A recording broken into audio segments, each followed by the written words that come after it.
Right, picture this for a second. You wake up on a completely ordinary morning, step out into the crisp air of your town, and you see someone just dancing, completely alone in the street. You'd probably smile, right? I mean, it seems totally harmless. Maybe they're just celebrating some good news. But then hours pass and they don't stop. Days pass and others join in. Soon, you've got hundreds of people convulsing in this endless, involuntary rhythm, collapsing and literally dying.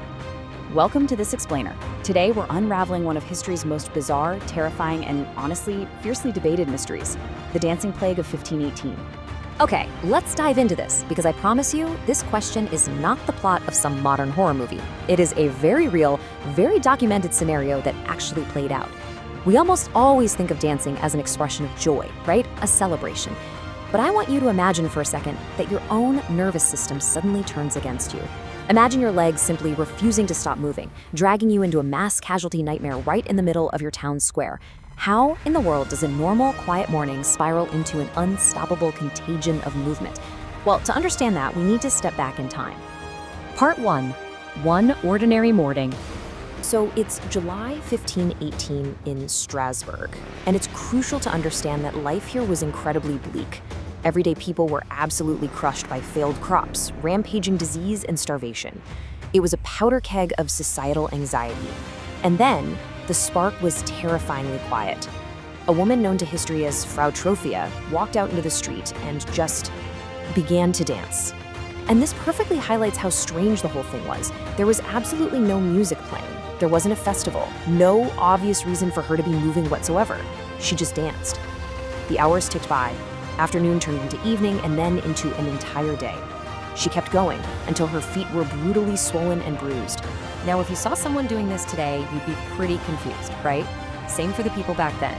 Onlookers gathered around Frau Trophia, totally scratching their heads. Some of them actually laughed out loud, figuring she'd just lost her mind or was putting on some weird, solitary street performance.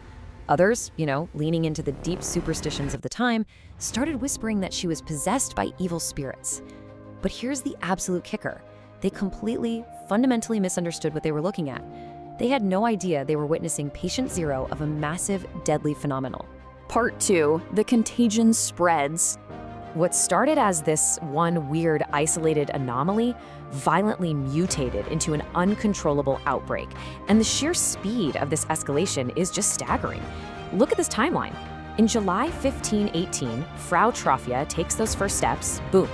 Fast forward just one single week, dozens of people have somehow caught this invisible affliction and are dancing in the exact same way. Fast forward a couple more weeks, the numbers absolutely explode. Hundreds of people, men, women, the elderly, are all trapped in this endless physical loop, totally flooding the streets of Strasbourg. And actually, let me just stop and dispel a myth right now. If you're picturing a joyous, festive flash mob, erase that from your mind.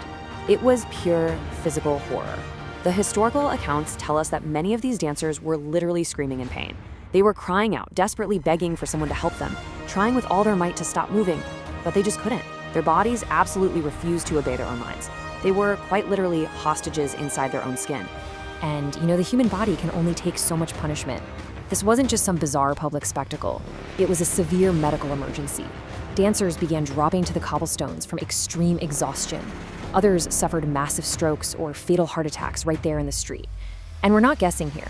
Meticulous historical records confirm that several people quite literally danced until their bodies completely gave out and they died. Part 3. A deadly cure. With bodies piling up and hundreds more thrashing in the streets, the city authorities were in full-blown panic mode. The doctors of Strasbourg examined the victims and confidently declared the cause was hot blood, which, to be fair, was a super common medical theory back then. Now, what's really interesting about this side is the sheer absurdity of their solution. What's their prescription for people actively dying from exhaustion? They decided the victims just needed to sweat it out, to literally dance the disease out of their systems. So the city actually paid to build a massive wooden stage in the public square. They hired professional musicians, even professional dancers, to keep the victims moving, genuinely believing this would be the magic cure. Yeah, talk about a textbook case of dramatic irony.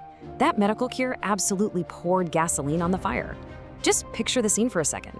You've got this loud, lively music echoing through a desperate, impoverished, terrified city. Naturally, the music drew massive crowds. It attracted even more curious citizens to the square, which incredibly caused even more people to fall victim to the whole thing. The idea spread like wildfire. The outbreak got massively worse. The very thing meant to save the city was actively destroying it. Okay, so with science completely striking out, the religious leaders finally step in. They were utterly convinced this was divine punishment, or maybe some sort of supernatural curse. And their strategy was a total 180 from the doctors. Step 1, ban the music immediately, kill the noise. Step 2, they physically gathered up the surviving dancers and shipped them out of the city to a nearby shrine dedicated to Saint Vitus. And step 3, they initiated these intense prayers and religious rituals. And you know what? Slowly but surely, the terrifying episode began to fade. The dancing actually stopped. Part 4. Investigating the theories. So, even though the immediate nightmare ended, the giant puzzle remained. Why did this happen at all? Modern science essentially gives us two main explanations. Theory number 1 is ergot poisoning. Ergot is this toxic fungus that grows on damp rye, which was the main ingredient in their daily bread. Eating it can cause intense hallucinations and really strange, jerky physical reactions. It's a super compelling biological theory, right? However, most medical experts today look at this and say, well, hold on a second. Ergot poisoning significantly restricts blood flow, so it's highly doubtful it could fuel the extreme physical energy required to dance continuously for days on end without the victim simply passing out much earlier. Which leads us to theory number 2. Mass psychogenic illness, sometimes called mass hysteria. This happens when a community experiences such overwhelming stress, hunger, disease, and fear that the human mind basically just short circuits. It produces these extraordinary, completely involuntary physical symptoms that spread basically like a virus from person to person. Remember what we talked about at the very beginning? Strasbourg in 1518 was practically drowning in misery and starvation. That extreme, suffocating daily anxiety perfectly primed the population for a massive collective psychological breakdown. For most historians today, this hits the nail on the head as the most logical explanation. Part 5. Stranger than fiction. As we zoom out on all this, we're definitely left with a lingering sense of mystery. But we absolutely know this isn't just some made-up fairy tale. The whole event is backed by cold, hard data from the time.